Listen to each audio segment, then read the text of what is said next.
kami akan menjelaskan tentang antroposfer perpindahan penduduk. Nah, sebelum kita mulai, kenalkan nama saya Zahra Andi. Nama saya Febrina Putri Nurhamid. Langsung saja kita mulai. Yang pertama ada pengertian antroposfer. Antroposfer adalah perpindahan penduduk atau disebut mobilitas penduduk. Perpindahan ini bisa terjadi dalam satu daerah, misalnya orang yang setiap hari pergi kerja disebut komuter. Terus juga ada antar daerah, itu tuh seperti perpindahan dari desa ke kota. Terus juga yang terakhir ada antar negara yang disebut migrasi internasional. Mobilitas penduduk bisa memberikan dampak positif, misalnya pemerataan lapangan kerja. Namun itu juga bisa memberikan masalah, seperti menurunnya pelayanan kualitas publik. Lanjut ke jenis-jenis. Jenis-jenis perpindahan penduduk ada dua, yaitu migrasi eksternal dan internal. Migrasi eksternal itu perpindahan dari satu negara ke negara lain. Kalau migrasi internal itu perpindahan yang terjadi dalam satu negara. Lanjut ke contoh. Contoh perpindahan penduduk ada tiga. Yang pertama ada imigrasi. Imigrasi itu perpindahan penduduk dari negara lain ke suatu negara untuk menetap. Emigrasi adalah keluarnya penduduk dari negara asal ke negara lain untuk menetap. Yang terakhir ada remigrasi. Remigrasi itu kembalinya penduduk ke negara asal setelah tinggal di negara lain.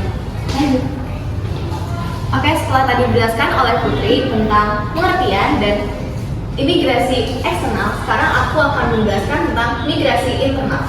Apa sih itu migrasi internal? Migrasi internal adalah perpindahan penduduk dari suatu daerah ke daerah yang lain, tetapi masih dalam satu negara.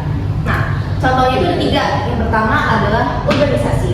Urbanisasi adalah perpindahan penduduk dari desa ke kota. Contohnya adalah orang dari pedesaan yang pindah ke Jakarta untuk mencari pekerjaan.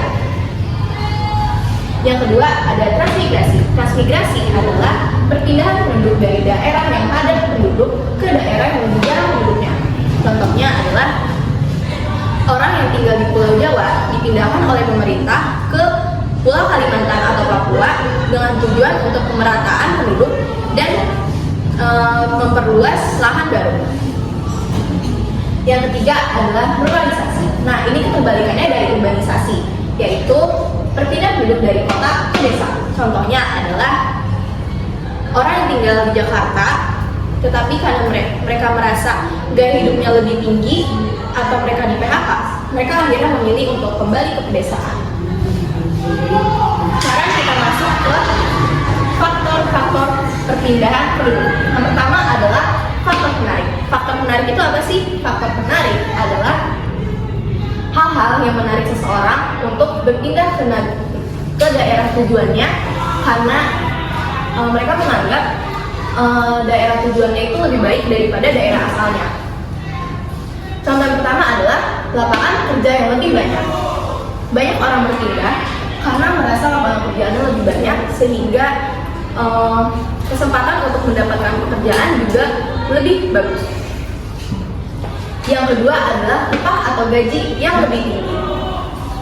Di perkotaan mendapatkan upah yang lebih tinggi daripada pedesaan, sehingga kesempatan untuk mendapatkan hidup yang lebih baik juga lebih baik.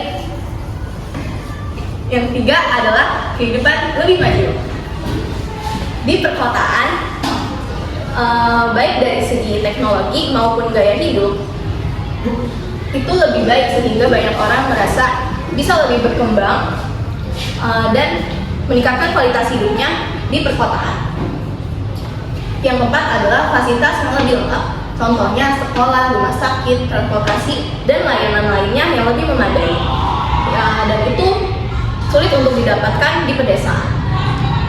Selanjutnya adalah faktor pendorong. Faktor pendorong itu apa sih? Faktor pendorong adalah hal-hal yang membuat seseorang ingin meninggalkan daerah asalnya karena dianggap kondisi asalnya itu kurang menguntungkan. Nah, contoh pertama adalah kesulitan ekonomi. Banyak orang di sana yang kesulitan ekonomi dikarenakan lahan tanah warisannya yang semakin menyempit, sehingga penghasilan yang didapat juga semakin berkurang. Yang kedua adalah lapangan pekerjaan. Lapangan pekerjaan di sana itu terbatas, orangnya banyak tetapi lapangan pekerjaannya terbatas, sehingga banyak orang yang sulit mendapatkan pekerjaan. Yang ketiga adalah upah lebih rendah. Upah yang didapat di pedesaan lebih rendah, jadi banyak orang pindah ke perkotaan karena merasa lebih menguntungkan. Yang keempat adalah pendidikan yang terbatas.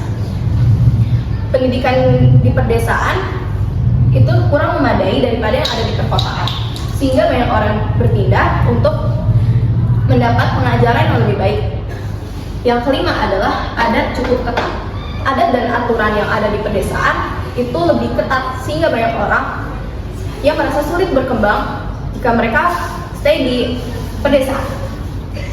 Sekian dari kelompok kami. Wassalamualaikum warahmatullahi wabarakatuh.